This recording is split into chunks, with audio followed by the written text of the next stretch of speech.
নমস্কার বন্ধুরা, রিতম পডকাস্টের আরেকটা নতুন এপিসোডে সবাইকে স্বাগত জানাচ্ছি। আজকে তোমাদের সাথে শেয়ার করতে চলেছি একটা মারাত্মক লেভেলের সত্য ভৌতিক ঘটনা। বাইরে খুব সুন্দর একটা ওয়েদার, ঝিরিঝিরি বৃষ্টি পড়ছে। তাহলে কানে হেডফোনটা পরে নাও। আর হ্যাঁ, আমার ভিডিও ফেসবুক থেকে দেখলে ফলো করে নিও, ইউটিউব থেকে দেখলে সাবস্ক্রাইব করতে ভুলো না। তো চলো আজকের গল্পটা শুরু করা যাক। আজকের গল্পটা আমাকে কেউ মেল করে পাঠায়নি। আজকের গল্পটা আমাকে সামনাসামনি বসে এক বয়স্ক দাদু শুনিয়েছেন।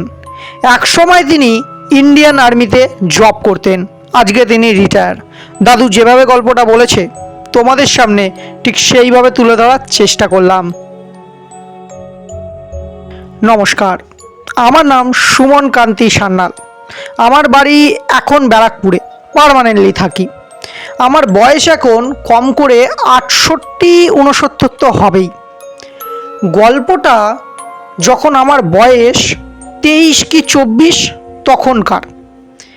আমি একটা খুবই গ্রামের দিকে গেছিলাম বর্ডারে পাহারা দিতে।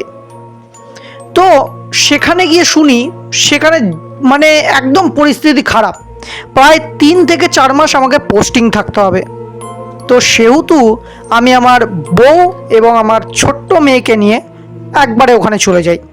গ্রামটার নাম আগে বলে দিই, গ্রামটা কৃষ্ণনগরের ভেতরে একটা গ্রাম, যার নাম জয়নগর। জানি না এখনও গ্রামটা আছে কি নেই। যাই হোক, আমি ওখানে পাহারা দিচ্ছিলাম। তো দিতে দিতে প্রায় 1-2 মাস কেটে যায়। তো তারপরে আমাদের কাছে খবর আসে ওপর থেকে আমাদের আরও 6 মাস ওখানে পোস্টিং থাকতে হবে। তো ধীরে ধীরে না গ্রামটাকে খুব ভালোবেসে ফেলি। গ্রামটাকে যখন ভালোবেসে ফেলি আমি একটা খুব বড় সিদ্ধান্ত নিই, ওই গ্রামে একটা বাড়ি কিনবো। যেমন ভাবনা ওরম কাজ। আমাদের ওখানে পরিচিত একজনের থেকে একজন ব্রোকারের খোঁজ পাই। সেই ব্রোকার আমাকে কয়েকটা বাড়ি দেখায়। তার মধ্যে আমার একটা বাড়ি খুব পছন্দ হয়। বাড়িটা পছন্দ হওয়ার কিছু কারণ বলে দিচ্ছি। বাড়িটার চারিদিকে মাঠ, পেছনের দিকে একটা বড় পুকুর, আর বাড়িটা না অনেক পুরনো। আমার আবার পুরনো জিনিসের শখ খুব বেশি ছিল। তো দামটাও কম। এবার যদি আমার অন্য জায়গায় পোস্টিং হয় আমি বাড়িটা ইজিলি বেচেও দিতে পারবো, ওই একটা সুবিধাও ছিল। তো কোনো রকম আমি বাড়িটা কিনি, কিন্তু বাড়িটার এত বাজে অবস্থা, বাড়িটাকে আমায় রেনোভেট করাতে হতো। তো মোটামুটি রেনোভেটের কাজ শুরু করলাম। ওই কাজ শুরু যখন আমি করেছিলাম না লোকজন দিয়ে, তো আমার বউ না একদিন হঠাৎ আমায় ফোন করে বলে আমার বাড়ি রেনোভেট করার সময় বাড়ির পাশের যে জমিটা আছে না, ওখানে মাটি খুঁড়তে গিয়ে একটা হাঁড়ি পাওয়া যায়। হাঁড়িটা মোটামুটি বিশাল পুরনো। হাঁড়িটার রং হচ্ছে একদম গোল্ডেন, মনে হচ্ছে একদম তামার জিনিস। তো মোটামুটি আমি তো বাড়ি চলে আসি সন্ধ্যা 6টা 6:30টার মধ্যে। এসে দেখলাম হ্যাঁ ঠিক ব্যাপার। আর হাঁড়িটার মুখ না একটা সরা দিয়ে বন্ধ করা, আর সরার গায়ে একটা সুতো। দেখে বোঝা যাচ্ছে ওই সুতোটায় ওটার গায়ে হয়তো ফুল টুল কিছু আটকানো ছিল। আর বিশাল মানে প্রায় 50-60 বছর পুরনো, হয়তো মাটি থেকে পুঁতে দিয়েছে। এটা অলরেডি 90s ঘটনা, 1995-96 হবে তখন। তো যেহেতু ওই দড়ি আটকানো রয়েছে, আমি আর বেশি না ঘাটিয়ে আমি কি বললাম, হাঁড়িটা ভেঙে দাও। তো হাঁড়িটা ভাঙলাম। হাঁড়িটা ভাঙার পর হাঁড়ির থেকে যে জিনিসটা বেরালো না, আমাকে প্রচণ্ড ভয় পাইয়ে দিল। হাঁড়ির মধ্যে একটা হাড়গোড় পড়ে রয়েছে। এবার ওটা পশুর না মানুষের সেটা আর বুঝতে পারলাম না। যাই হোক, সেদিনের পরে অত বেশি না মাথা ঘামিয়ে আমরা মোটামুটি ছোটোখাটো করে গৃহপ্রবেশ করে আমার যে ইন্ডিয়ান আর্মির আমার যা সাথীরা রয়েছে তাদের খাইয়ে দাইয়ে রাতে আমি আর আমার স্ত্রী শুয়ে আছি। আমাদের বাচ্চা মাঝখানে শুয়ে রয়েছে। রাত তখন 11টা বাজে, গরমকাল, কোনো চারিদিকে এক ফোঁটা হাওয়া নেই। আর আমরা চারিদিকে জানলা টালনা সব বন্ধ করে রেখেছিলাম। বিশাল জোরে একটা আওয়াজ হলো আমাদের রান্নাঘর থেকে, ওই বাড়িটার রান্নাঘর থেকে। আমার বউ দৌড়ে গিয়ে দেখে রান্নাঘরটা না পুরো এলোমেলো হয়ে রয়েছে। আমি বুঝতে পারলাম না জিনিসটা হলোটা কি। চারিদিকে মানে একটা যদি হাওয়া দেয়, যদি কেউ জানলা হাওয়াতেও খুলে যায় না, 1-2 বাসন পড়বে, সব বাসন পড়ে রয়েছে আর একদম না ওলট পালট হয়ে গেছে। তো অত কিছু না ভেবে মোটামুটি জানলাটা আটকে ওই রাতটা কেটে গেল।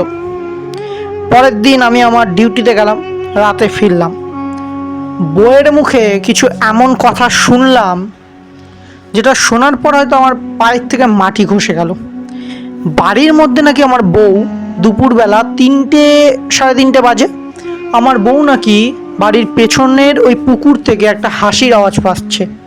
এবার ওটা মেয়ে ছেলেরও না, ব্যাটা ছেলেও না, শিমেল বলে না ওরকম একটা হাসির আওয়াজ, আর মাঝে মাঝে না কেরম একটা মানে ডাক দিচ্ছে, আর গাছটা না নড়ে নড়ে উঠছে। আমাদের পেছনে একটা খুব বড় তাল গাছ ছিল, তাল গাছটা বারবার নড়ে উঠছে। আমার বউ নাকি খুব ভয় পেয়েছে।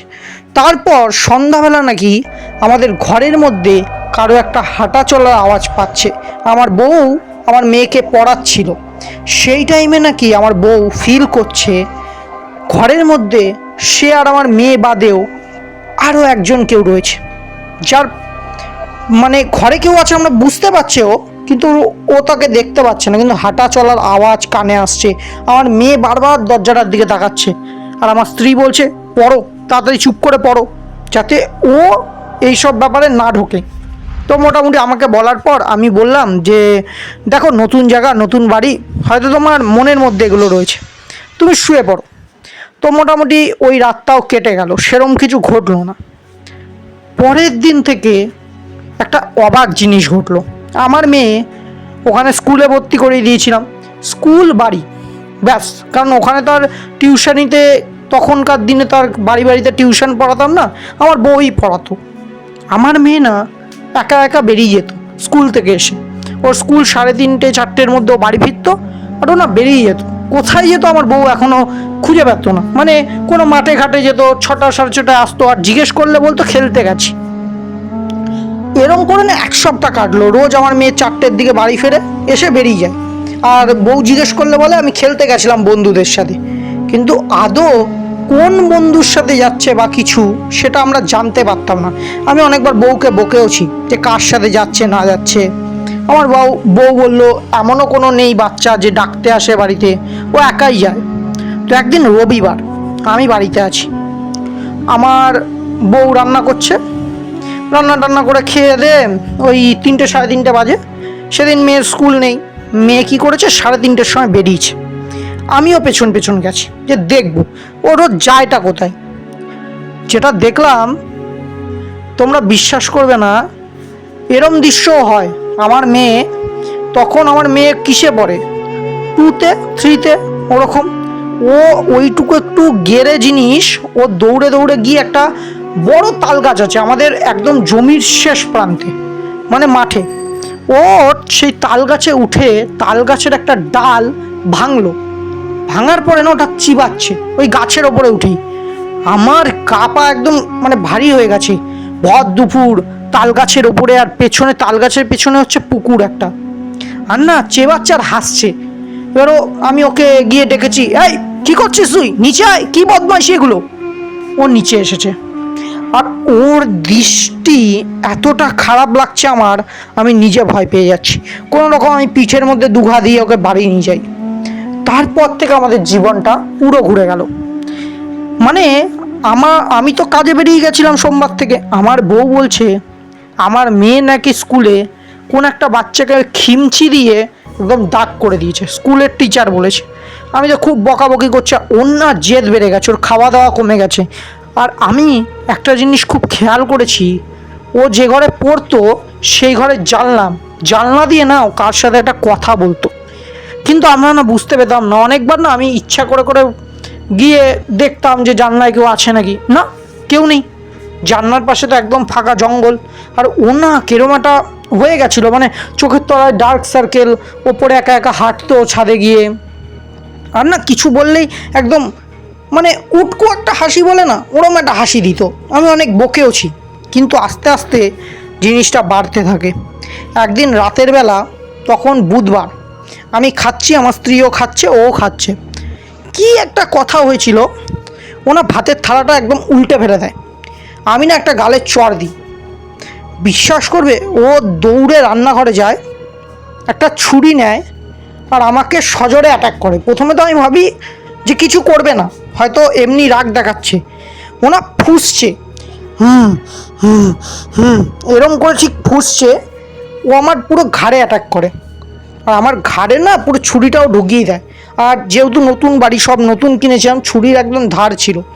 ও যখন আমার ঘাড়ে একদম ছুরিটা ঢুকিয়ে দেয়, ওর মা প্রচণ্ড ভয় পেয়ে যায়।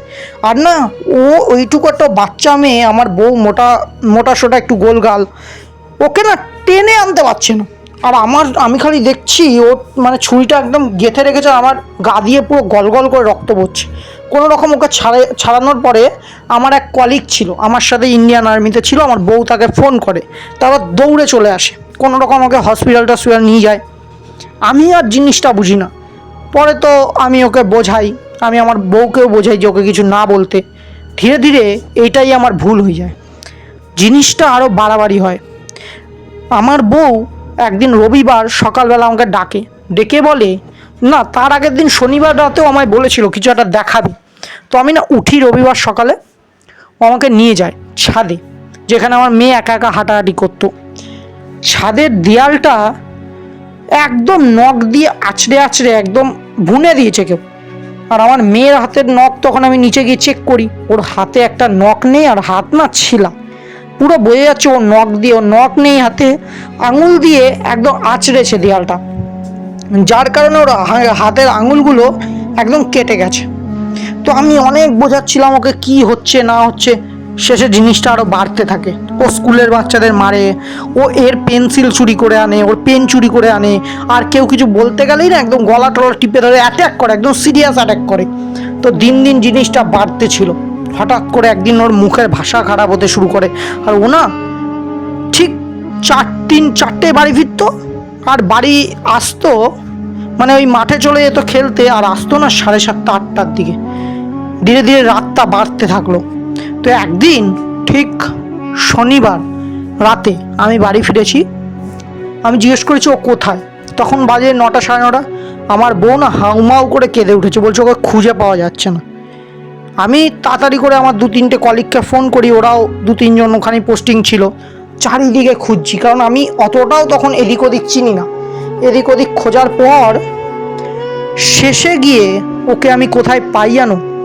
আমাদের কৃষ্ণনগরে যে জায়গাটা আমি থাকতাম, ওখানে একটা জমি ছিল, মানে ধান ক্ষেত যাকে বলে, ধান ক্ষেতের মাঝখানে বসে ধানের যে মাটিগুলো হয় না, একদম তখন বৃষ্টি পড়েছিল, একদম কাদা কাদা মাটি, ওগুলো ঘাটছে আর মুখ দিয়ে খাচ্ছে।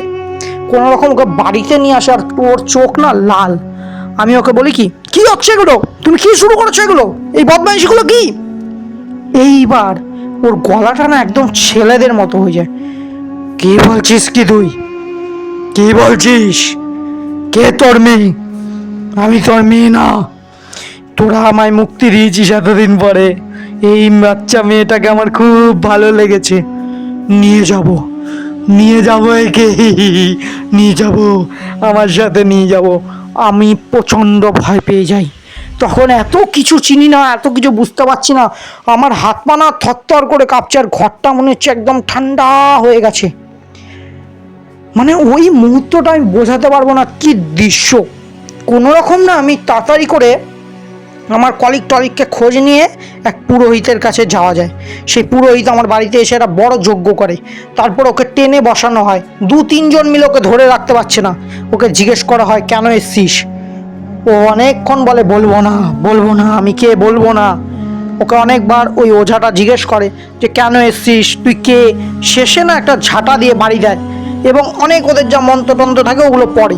শেষেও বলে, আমি ডাকাত ছিলাম, আমার আমার এক সাকরেত আমাকে মেরে দিয়েছে, মেরে আমার হাড় গোড়গুলোকে ওদের এই জমিতে পুঁতে রেখেছিল। বহু বছর আমি কষ্ট পেয়েছি, এরা আমাকে মুক্তি দিয়েছে। এইবার এইবার এইবার আমি মারবো, একে মারবো, তারপরে এই লোকটাকে মারবো, এর বউকে মারবো, সবাইকে মেরে দেবো, আস্তে আস্তে এই পুরো গ্রাম আমি নিঃস্ব করে দেবো। তারপর অনেক যজ্ঞ যাজ্ঞা করার পরে ওকে ছাড়ানো যায় না, উল্টে সেদিনের পরে না ওর বাড়াবাড়ি বেড়ে যায়। ও খাটে লাথি মারছে, একদম টিভি ভেঙে ফেলছে, ওকে দড়ি দিয়ে বেঁধে রাখা যাচ্ছে না। সেদিন আমাকে ওই ওঝা বলে যে এটা ওনার কার্য না, উনি আরও 3-4জন আর ওনার যে গুরু তাকেও ডেকে আনবে। মোটামুটি আমার বাড়িতে 10 থেকে 12 জন, এবং পাড়ায় না সবাই ঘিরে ফেলেছে আমার বাড়ি দেখার জন্য কি হয়েছে। তো মোটামুটি একদম বড় সড়ো করে একটা পুরোহিতরা এসে সব যজ্ঞ টজ্ঞ করে আমাদের সবাইকে বার করে দিয়েছে ঘরের ভেতরে। আমরা শুনতে পাচ্ছি খালি বাইরে থেকে মন্ত্র পড়া হচ্ছে, আর ওর চিৎকার, প্রচণ্ড জোরে চিৎকার করছে আর গোঙাচ্ছে। শেষে যখন ওঝারা বেরায় আমি দেখি আমার মেয়ে অজ্ঞান হয়ে পড়ে রয়েছে, আর ওঝারা একটা কলসির মধ্যে একটা কুলো দিয়ে, যেমন ওইখানে ছিল, আর লেবু লঙ্কা দিয়ে না একদম কলসির মুখটা বন্ধ করে দিয়েছে। বলেছে এই কলসিটা গিয়ে ওই যে পুকুর পাড় আছে, ওর যে মাটি আছে ওখানে পুঁতে দাও। এই কলসি যে খুলবে তার কপালে কিন্তু দুঃখ আছে, আর এই বাড়ি যত তাড়াতাড়ি হোক ছেড়ে দাও। ওর কিন্তু এই বাড়িতে চোখ আছে, ও কিন্তু ছাড়বে না। তো কোনো রকম আমি ওটা পুঁতে দিয়ে আমি আমার মেয়ে বউ নিয়ে 1 সপ্তাহের মধ্যে ওই বাড়ি ছেড়ে কৃষ্ণনগরে অন্য জায়গায় চলে আসি। তারপরে তো এখন আমি প্রায় 10 বছর ধরে ব্যারাকপুরে থাকছি। যাই হোক, এই ছিল আমার লাইফে ঘটে যাওয়া একটা ছোট্ট আর সাংঘাতিক ঘটনা। হয়তো সবার কাছে মনে হবে এটা নর্মাল, বাট নিজের মেয়ের ওপরে যে জিনিসটা ঘটতে আমি দেখেছি খুব ভয়ানক। সেদিন হয়তো ভেবেছি আমি আমার মেয়েটাকে হারিয়েই ফেলবো, হয়তো ভগবান ছিল বলে আজকে বেঁচে গেছে আমার মেয়েটা। যাই হোক, যদি ভালো লেগে থাকে পড়ে শুনিও। প্রথমে বলি, একটা কথা কিন্তু এই দাদু একদম ঠিক বলেছে, নিজের লোকের ওপরে যখন কোনো বিপদ আসে না, সেটার থেকে ভয়ের জিনিস কিচ্ছু হয় না। যাই হোক, যদি ভিডিওটা ভালো লেগে থাকে লাইক শেয়ার সাবস্ক্রাইব করো, আর কমেন্টে জানিও কীরকম লাগলো ভিডিওটা। বন্ধুদের সাথে শেয়ার করে ওদেরও ভয় পাওয়ার সুযোগ করে দিও। আমার ডিসক্রিপশানে আমার মেল আইডি আছে ritom91558@gmail.com। তোমরা তোমাদের শোনা গল্প বা তোমাদের সাথে ঘটে যাওয়া কোনো গল্প থাকলে অবশ্যই মেল করে পাঠাতে পারো, আমি পড়ে শোনাবো। আজকের জন্য এইটুকু, আবার ফিরে আসবো নতুন কোনো ভয়ের সাথে, আবার নতুন কোনো ভয় নিয়ে। আজকের জন্য টাটা।